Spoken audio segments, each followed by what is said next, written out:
Remy Awad. Talk a little bit about obesity. As we know, obesity is a global epidemic, and at the forefront is the U.S. The U.S. is the heaviest country in the world. We're the leaders.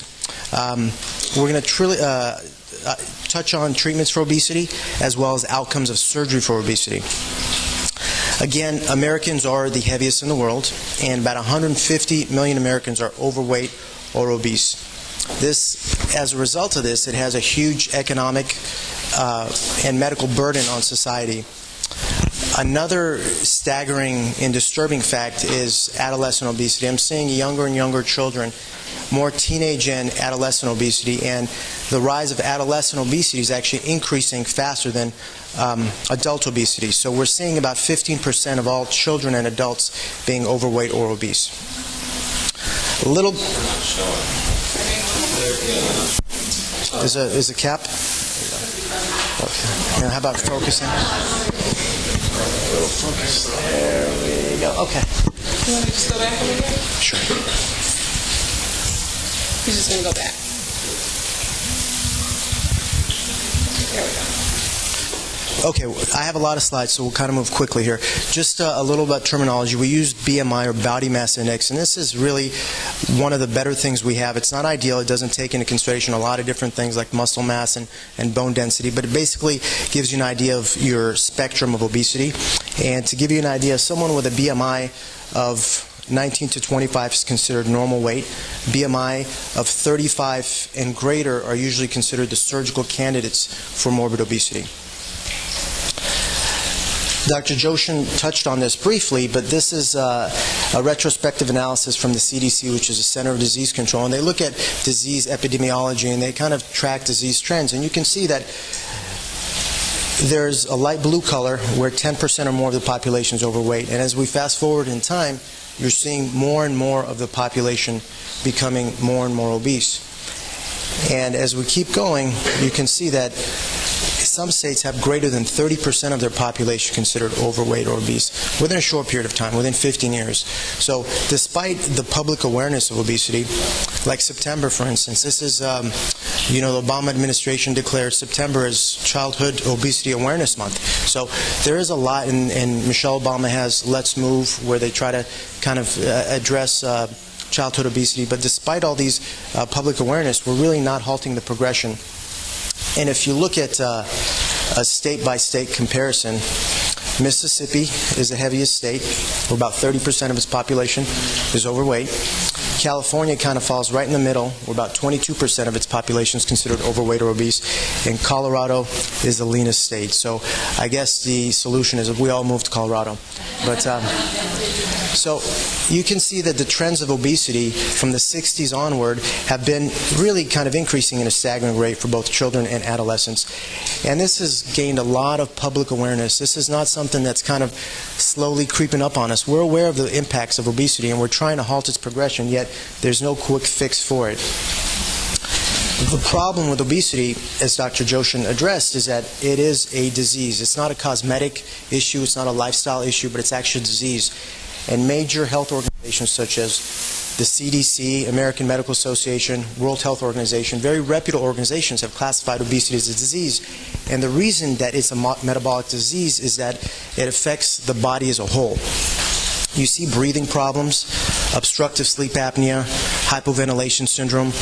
We see asthma and reactive airway disease. We see cardiovascular disease, which is the #1 cause of death for obese patients. Hypertension or high blood pressure, reflux, and we're seeing higher incidence of reflux, which parallels obesity, because the higher intra-abdominal pressure you have, the more forces that drive reflux. You see degenerative joint changes, fertility problems, and one of the most common causes of teenage or young adolescent infertility is polycystic ovarian disease, very closely linked to obesity. We see diabetes, which in itself has huge impacts, and it affects so many different body systems. And we see a lot of liver disease. If you think of obesity, it's the second most preventable cause of a modifiable behavior. So if you can stop one thing that would decrease your risk of death, it would be smoking. And number 2, it would be obesity. To just kind of put things in perspective, About 100 to 300,000 lives are taken every year from obesity and obesity-related comorbidities. That's more than breast and colon cancer combined. So if we look at the public awareness and the outreach and the screening and the early intervention for breast cancer and colon cancer, obesity takes more lives than these combined. Okay? The problem with obesity is that it's multifaceted and it involves so many different systems that it's really kind of hard to pinpoint the cause, but we know that it affects the body. There's disability associated with it, and we'll see a little bit later that there's a lot of lost productivity associated with obesity, increased medical costs, increased mortality, and quality of life issues. Some of the health problems associated with obesity, you can see that relative risk is increased for cancer. There's actually a very strong correlation between cancer and obesity. Reproductive problems, infertility issues, back problems, anesthetic risk, even for elective anesthetic procedures such as gallbladder removal. It puts you at increased risk if you're overweight. Fetal defects, neural tube defects. You see coronary artery disease, and Dr. Gundry may address this a little bit later, but this is actually one of the biggest causes of death for overweight individuals. You see diabetes, high blood pressure, and it really stresses almost every body system.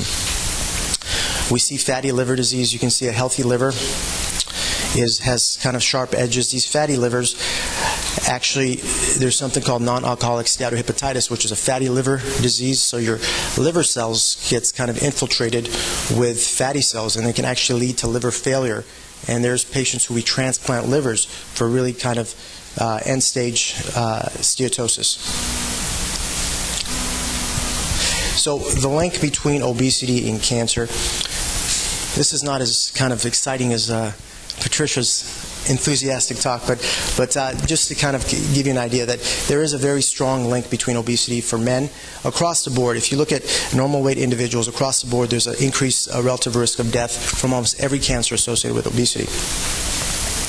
Even for women, very, very strong link between obesity. If you look at breast cancer, we think of fat tissue as kind of just tissue, but fat tissue is very metabolically active. It produces a lot of different hormones, and these hormones, as we know fat cells produce estrogen, and there's a strong link between almost every cancer and obesity. How about death? How about mortality, longevity? You can see on the lower axis here is weight, and here's your relative risk of mortality. You can see that there's almost a logarithmic increase in death associated with increasing weight. So not only does it impact quality of life, comorbidities, but also length of life. Okay? How about diabetes? When we look, weight and diabetes, strong link between diabetes and weight. How about cost to society? Now it's a little bit higher, but about 15% of all medical costs are related to treatment of obesity, comorbidities. And it has a huge cost to the employer as well. When you look at effects of obesity on employers and disability, you can see that a normal weight individual versus an obese individual, they lose more work. And actually the employer knows this, and that's one of the reasons we see workforce-related discrimination toward obese, because there is more unproductivity associated with obesity. And across the board, whether it's medications, blood work, outpatient visits, inpatient visits, total healthcare costs, it's increased the heavier you are. Okay? And insurance companies know this, life insurance companies all know this as well. So, moving away from health-related problems, how about your quality of life? Well, there is a strong link between depression, and Patricia can tell you some of the patients are very depressed. Food becomes addictive, and they turn to food for comfort eating, emotional eating, and it's an outlet for them. So there is a component of self-esteem, depression, and discrimination.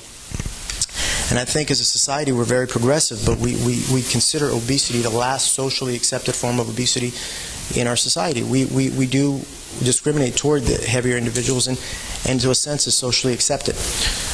Well, despite all we know about obesity, you can see that these are projected trends, and we are addressing it. The administration's addressing it. As a healthcare society, we're addressing it, but the projected trends of obesity is that it's continuing to increase. And if you look at the forefront, the leaders, it's the U.S. We're the leader for many things, but I don't think we want to be the leaders of obesity rates.